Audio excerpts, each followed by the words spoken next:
사도행전서로 다시 걷는다 16번째 이야기입니다. 설교에 대한 청중의 반응은 하나님의 영역이다. 사도행전 7장 스데반의 설교를 함께 묵상합니다. 매일 주님과 함께 살기 2023년 7월 5일 새벽 기도 후에 함께 묵상한 내용이죠. 양승환 목사의 공의목표 개인 유튜브에 올려놓았습니다. 함께 방문해서 나누어도 좋습니다. 사도행전 7장을 스데반의 설교라고 부르죠. 그런데 현실적으로 보면요, 스데반은 공회 앞에서 신문과 재판을 받고 있기에 자신을 고소하는 이들의 거짓 증언을 반박하고 자신의 무죄를 입증해야 합니다. 그런데 그는 자기를 변호하기보다 도리어 하나님, 그들의 믿음의 상태, 진정한 신앙이 무엇인지를 드러내는 설교를 합니다. 한마디로 스데반은 자기 변호를 하는 것이 아니라 예수님을 증거하는 기회로 삼았던 것이죠.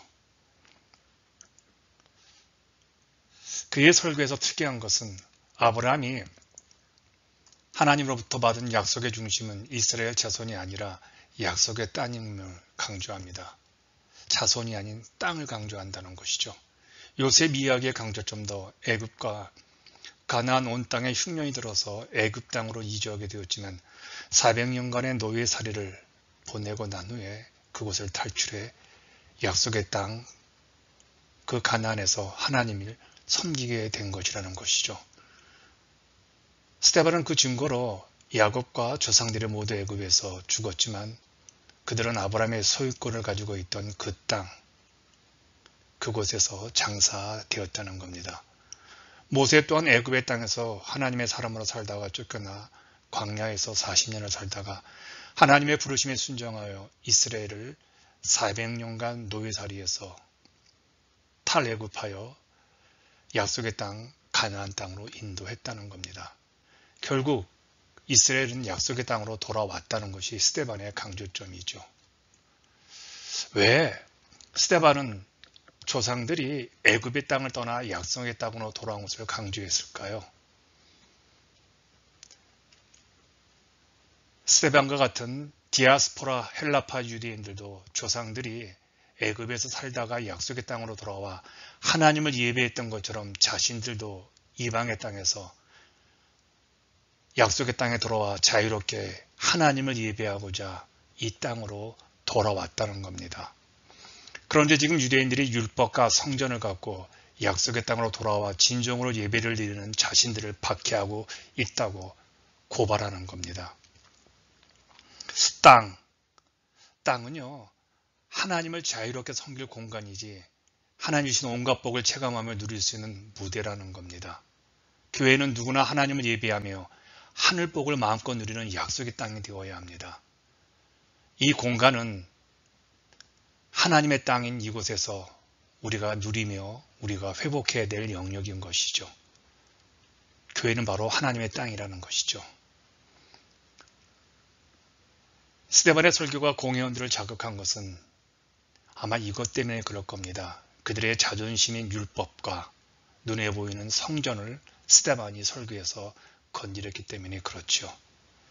스데반은 성막이든 성장이든 그것은 하나님의 임재를 상징하는 곳에 지나지 않고 지극히 높으신 하나님이 사람의 손으로 지은 곳에 제한적으로 거하실 이유가 없다고 주장을 합니다. 성막이나 성전 그 어느 것도 하나님이 거하실 처소가 될 수 없다는 것이죠. 지극히 높으신 하나님은 사람의 손으로 지으신 곳에 계시지 않는다는 겁니다. 성전 중심의 삶이란 무엇일까요? 교회당 건물 안에서의 신앙생활만이 아니라 성령이 거하시는 우리가 성전이기에 이 세상 온 땅을 하나님이 거하시는 땅임을 선포하는 삶을 살아야 한다는 겁니다. 성전을 선민의식의 상징으로 본 공회원들에게 율법을 철저하게 삶으로 지켜야 한다는, 또한 성전을 하나님의 거룩하신 이 땅의 모든 영역이라는 것을 강조함으로써 율법과 성전을 소유한 것으로 인한 자신의 자존심을 스데반이 설교에서 건드렸기 때문에 그들은 분노했던 것이죠. 이런 생각을 해봅니다. 스데반의 자기 변호 대신에 믿음의 삶을 통하여 하나님의 지극히 높은 이름을 선포한 이 설교가 성공적이었을까요? 스데반의 설교는요, 살해당할 위기에 빠질 수 있는 담대한, 아주 대단히 담대한 초인적인 용기가 포함된, 들어있는 설교였죠. 문제는 이렇게 인간의 잘못을 잔인할 만큼 정직하게 지적하는 설교에 청중들이 좋아하지 않는다는 겁니다.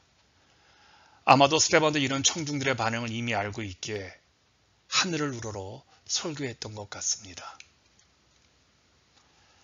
그가 설교하면서 눈을 들자 하나님의 영광과 예수 그리스도를 보지요.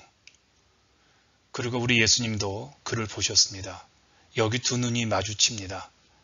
이제 스데반의 귀에는 군중이 떠드는 소리와 그들의 분노가 들리지 않습니다. 오로지 영광 중에 하나님 우편에 서 계신 주 예수 그리스도만 보이죠. 이제 그가 마지막으로 할 수 있는 설교의 대미를 그가 이렇게 고백합니다.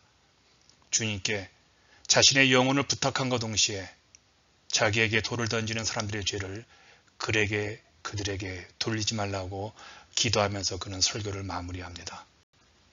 여러분, 오늘날 스데반의 설교는 필요할까요? 오늘날 청중들이 듣기 싫은 설교를 하는 것은 필요할까요? 스데반의 설교를 듣는 백성들에게 이가봇 현상이 나타납니다. 즉 하나님이 떠납니다. 그런데 설교자인 스데반은 오히려 하나님의 영광을 봅니다.